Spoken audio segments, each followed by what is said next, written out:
Hello friends, स्वागत है आप सबका मेरे इस यूट्यूब चैनल पे। आज मैं इस यू आर माई यूनिवर्स की लास्ट पार्ट लेकर आई हूँ। ये एपिसोड थोड़ा सा लंबा है क्योंकि मैंने कि 27, 28, 29, 30 इसको तीनों को चारों को मैंने कंबाइन करके इस पे बनाया हुआ है, तो थोड़ी सी लंबी है।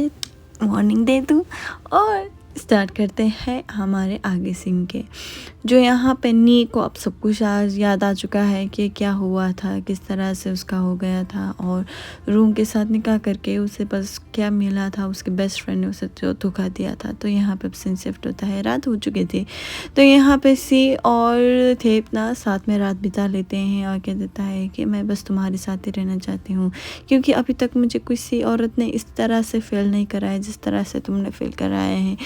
मैं तुम्हें एक रात के लिए, 2 रात के लिए नहीं, हमेशा के लिए अपना बनाना चाहता हूँ। ये कहकर उसे रिंग पहना देता है और कह देता है कि मैं बस तुम्हारे साथ ऐसे ही रहना चाहता हूँ। तो यहाँ पे सीन शिफ्ट होता है। यहाँ पे थियन और केविन दोनों के साथ बातें कर रहा होता है और कहता है कि तुम्हें क्या लगता है कि इस आसमान पे क्या होता है। इससे मीठी मीठी बातें कर रहा होता है। तुम्हें फोन आता है और कहता था कि मैं तुम लोगों का तुम लोग पापा के पास पहुंचा दूंगा, ये कहता है और उसे बस वॉल फ्लावर दे देता है। इसकी वजह से उसकी नींद टूट जाती है। थैंक गॉड कि उसके मम्मी को, से को और रूम को सपना आया था, नाइटमेयर आया था कि उसकी बेटी की जान खतरे पे है। तो वो चले जाता है वॉशरूम और क्या जाते ही कॉल करता है थेब के मैनेजर को। कह देता है कि आपके पास सब सारे डॉक्यूमेंट हैं ना, बस वो डॉक्यूमेंट लॉयर के पास पहुंचा देना और वो पुलिस को भी कंप्लेन कर देना, क्योंकि आपको अब वहाँ से निकलना पड़ेगा। तो यहाँ पे मैनेजर को याद आ जाता है कि उसके बॉस ने क्या कहा था। तो कह देता है कि अगर ना चाहे मुझे मारे तो तुम बस ये सर्टिफिकेट लेकर जाना, जिसके वजह से पेपर्स लेकर जाना, जिसकी वजह से उसे बस जेल की हवा खाने पड़ेंगे। तो ये सब कह देता है और यहाँ पे वो चले जाता है। यहाँ पे सीन शिफ्ट होता है। यहाँ पे थोन सच्ची में आता है और उसकी बातें वेज ब्लॉक करता है और कह देता है कि तुम अब यहाँ से बच के कहीं नहीं जा सकते हो, क्योंकि वो मस्त दो चले जा रहे थे ना। तो यहाँ पे अब वॉल फ्लावर निकाल देता है, जिसकी वजह से वो इधर उधर छुपने लगता है। इन लोगों को ट्रेनिंग देना चाहिए कि कैसे शूटिंग करते हैं। कोई बात नहीं। तो यहाँ पे अब उसके जो अंकल है ना, वो उसे सीरियसली इंजर्ड होता है। यहाँ पे सीन शिफ्ट होता है। थे अब सी को बस इधर उधर देखता है कि वो जासूस करने लगता है कि वो कहाँ जाती है, क्या करती है। तो यहाँ पे वो जाता है मैनेजर के पास और कह देता है कि तुम्हारे पास ये सब सर्टिफिकेट है, प्लीज़ जल्दी से जल्दी ये काम कर लो, क्योंकि वो इतना ज़्यादा सस्पिशियस हो रहा है और फिर भी वो प्रूफ कराने में बहुत ज़्यादा सक्षम है। तो ये सब कह देता है और यहाँ पे वो बस चली जाती है। यहाँ पता ही नहीं था, यहाँ पे मैनेजर को भी पता नहीं था कि वो है, और वो उसे मार देता है और ऊपर पहुंचा देता है, जिसके लाश वो ठिकाने पे रख देता है, क्योंकि पार्किंग पे कोई नहीं होता है तो उसे एडवांटेज मिल जाता है। इसलिए उसकी जो बॉडी को बोरी में बंद करके उसे बस तालाब में मछली को देता है। और यहाँ पे अब उसके जो डॉक्यूमेंट्स हाथ लगे थे ना, वो सब पढ़ने लगता है और कहते थे कि पेरेंटल सर्टिफिकेट और नी अब ठीक हो चुकी है, अब वो पागल नहीं रही। और डॉक्टर का टेस्टिमनी भी होता है कि वो जो लड़की थी ना, वो दोनों ही सेम है, रूम और से सेम है। ये सब उसे पता चल जाता है। यहाँ पे पुलिस रिपोर्ट पे होता है, जहाँ पे साफ साफ लिखा हुआ होता है कि किसने किसको मारा था। तो यहाँ पे बर्थ सर्टिफिकेट रूम का भी मिल जाता है और यहाँ पे रूम का फ़ोन आता है, वो जो मैनेजर को किया था, पर वो फ़ोन नहीं उठाता है। जब उठाता है तो से का जो वॉइस है वो आ जाता है, तो उसे पता चल जाता है। यहाँ पे सीन शिफ्ट होता है कि भी अब वो जो चाइनीज़ लड़का था उसके साथ ही रहने के लिए आया हुआ था, उसका सेफ्टी के लिए। तो वो तीनों ही एक ही घर पे रह रहा होता है और यहाँ पे थियान को बहुत ज़्यादा जलन फील होता है कि ये लड़का क्यों जाता नहीं है, तो बार-बार उसे दिखता ही रहता है ताकि कि वो चले जाए, पर वो चले नहीं जाता है। वो बस इतना वेट कर रहा है कि वो दोनों कब ब्रेकअप कर ले और वो केवी के साथ पैचअप कर ले, मतलब साथ में हो। तो ये सब सोच लेता है। यहाँ पे अब वो बाहर चले जाता है, इतने में वो उसे पता चल जाता है कि थेप ना उसकी टाउन के इर्द-गिर्द है। तो अब उसके पापा इधर थे तो उसे मारने के लिए आए हैं, तो ये पता चल जाता है।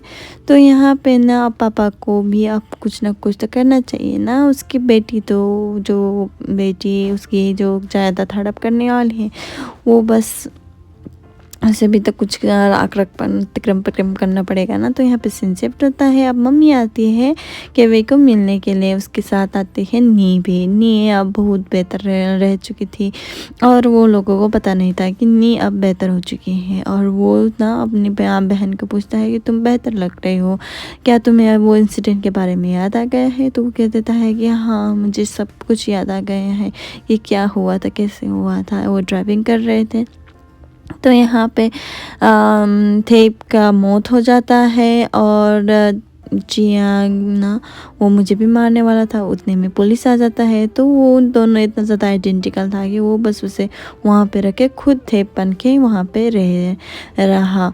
तो ये सब बता देता है क्योंकि उसका कॉलर जो है ना, शर्ट का कॉलर मैचिंग नहीं, तो इसकी वजह से क्यों पता नहीं चला, पता नहीं। तो यहाँ पे अब वो कह देता है कि 20 वर्षों तक वो बस थेप बन के ही जी रहा था, चाय बन के नहीं। अब यहाँ पे अब वो कह देता है कि तुम्हारी माँ ना होती तो मुझे बस हिम्मत ही नहीं होती कि कुछ करने की। तो यहाँ पे क्या कहते हैं कि क्या तुम मेरी मम्मी को मिला हो, कहाँ पे हो, मेरी मम्मी कहाँ पे है। तो ये कहकर वो बस सी के साथ दिखता है और कह देता है कि सी तुम्हारे साथ बातें करना चाहती है। वो कह देती है कि मैं तुम्हारी मम्मी हूँ, अब तो मैं कभी भी तुम्हारे से अलग नहीं होऊंगा, क्योंकि ऐसी हालत थी कि मैं तुम्हारे से अलग ही होना था, क्योंकि मुझे मालूम नहीं था कि तुम जिंदा हो या मर गई। फिर भी कोई हमें सस्पिशियस ना करे, इसीलिए मैं तुमसे ना अपनी असलियत बता नहीं पाया। तो ये सब कहता है और वो केवी को बता देता है कि तुम्हारे जो थेप है ना, वो थेप नहीं चाय है जो सर्टिफिकेट लेना चाहता था, इसी वजह से वो बस तुम्हें मार के सब कुछ जायदाद ना हासिल कर सके। तो ऐसा सब कुछ कह देता है। अब यहाँ पे एक इंसेप्ट होता है कि वे ना अपने रिंग निकाल के दिखा देता है और कह देता है कि ये तो फैमिली रिंग है, सबके पास है।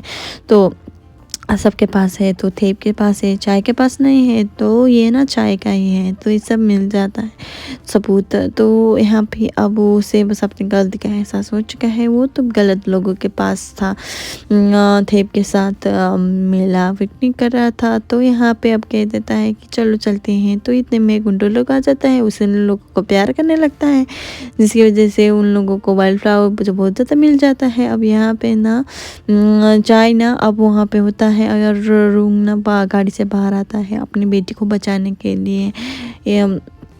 और वो बाहर जाता है, कह देता है कि ये ना मैं ऑफिस जाने के लिए आया हूँ। तो यहाँ पे कह देता है कि मुझे मालूम पड़ गया है कि तुम ही रून हो, 20 वर्षों तक तुम मुझसे ओझल कैसे रह सकी और तुमने इतना बड़ा नाटक किया मेरे साथ, ये सब कह देता है। अब यहाँ पे अब तियान को इंतला दे चुका है और यहाँ पे कह देता है कि तुम्हारी मम्मी को मार देगा, चलो चलते हैं। नहीं, अब ऐसे रोने लगी, गिड़गिड़ाने लगी और यहाँ पे ना अब गाड़ी चला देता है, जिसकी वजह से उसके पैर पे गोली लगती है और इतने में फिर से वो गोली चला देती है, जिसकी वजह से उसके समथिंग ऑर्गन पे लगती है। और कह देती है कि तुम क्या चाहती हो कि पुलिस मुझे अरेस्ट कर देते हैं। यहाँ पे नहीं, आप चुप नहीं रह सकती थी। वो बाहर आती है और कह देते हैं कि तुम बस छोड़ दो ये सब, तुम मुझसे छोड़ दो, चलो चलते हैं। तो इतने में मैं को भी लग जाती है मम्मी को, तो वो बस वहीं पे ढेर हो जाती है। नी बाहर नहीं उतरती है और कह देती है कि चलो चलते हैं, कि भाई यहाँ से भागो, यहाँ से भागो। मम्मी भी कहती है कि बेहोश होते होते कि चलो भागते हैं, पर वो नहीं भागता है। तो यहाँ पे नी पे भी अब वाइल्ड फ्लावर चला दिया, जिसकी वजह से वो उसकी शक्ल तो देखने लायक थी। तो वो बस वहीं पे गिर जाता है और यहाँ पे केवी को कहता है कि भाग जाओ भाग जाओ। वो पर वो केवी ना इतना ज़्यादा बेवकूफ़ कैसे हो सकता है, तो वहाँ वो भागती नहीं, पता नहीं इस सीन है ना, तो ऐसा ही होता है।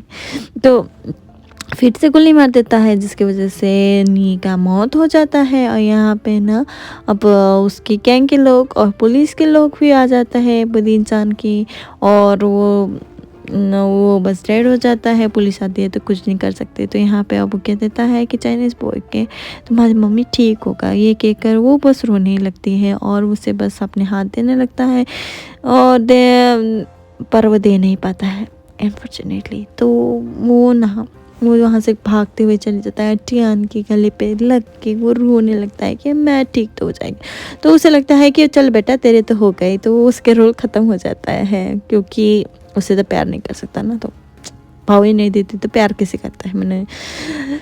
तो यहाँ पे अब सीन शिफ्ट होता है। मम्मी ने उससे वचन तो दिया था, प्रॉमिस किया था कि मैं बस डिसअपियर नहीं होऊंगा, तो वो इंशाल्लाह वो बस अच्छा ही होगा, तो ये सब कह देता है। तो वो ही सोचने लगता है अब जियान को भी होश आ चुका है, जिया को, और वो ना हथकड़ी पहनते हुए अच्छे से रह रहे थे और उसे बस हॉस्पिटलाइज कर रहे थे। और यहाँ पे अब सीन शिफ्ट होता है, यहाँ पे पापा और बेटे के जो रिलेशन जो बिगड़े हुए थे वो भी ठीक हो जाता है। और थियन के पापा कह देता है कि आप ये रिंग लो और केवी को बना दो। तो ये वो कह देता है कि क्या आप केवी के साथ ओके है? तो कहता है कि तुम अगर राजी हो, तुम प्यार करते हो तो मैं भी राजी हूँ। तो ये कह देता है। अब यहाँ पे केवी अपनी मम्मी के साथ रियूनियन होता है और यहाँ पे अब केवी बस उसके लिए थियन के लिए लास्ट मील बना लेता है और कह देता है कि केवी तुम बस ग्रेजुएशन करो, तुम अपने पढ़ाई पे कंसंट्रेट करो, उसके बाद मैं तुमसे आके मिलूँगा और मैं अपने प्रपोजल का आई लव यू का रिप्लाई दूंगा। तो यहाँ पे ग्रेजुएशन डे दिखाई देता है, यहाँ पे ग्रेजुएशन हो चुका है केवी का। तो सब लोग आते हैं उसकी सेलिब्रेशन के लिए और यहाँ पे अब वो प्रपोज कर देता है, जिसकी वजह से उसने हाँ कह दिया कि हाँ मैं तुमसे शादी करने के लिए राजी हूँ। तो यहाँ पे सब लोग हैप्पीली फ़ोटोशूट करता है। So thank you so much guys, आपकी वजह से बहुत ज़्यादा मोटिवेशंस मिल गई है मुझे। आई थिंक 4 or 5 सब्सक्रिप्शन मिल गई और 1.2K और 1K व्यू मिल गई। थैंक यू सो मच, ऐसे ही प्यार करते रहना। और नेक्स्ट क्या बनाऊँ?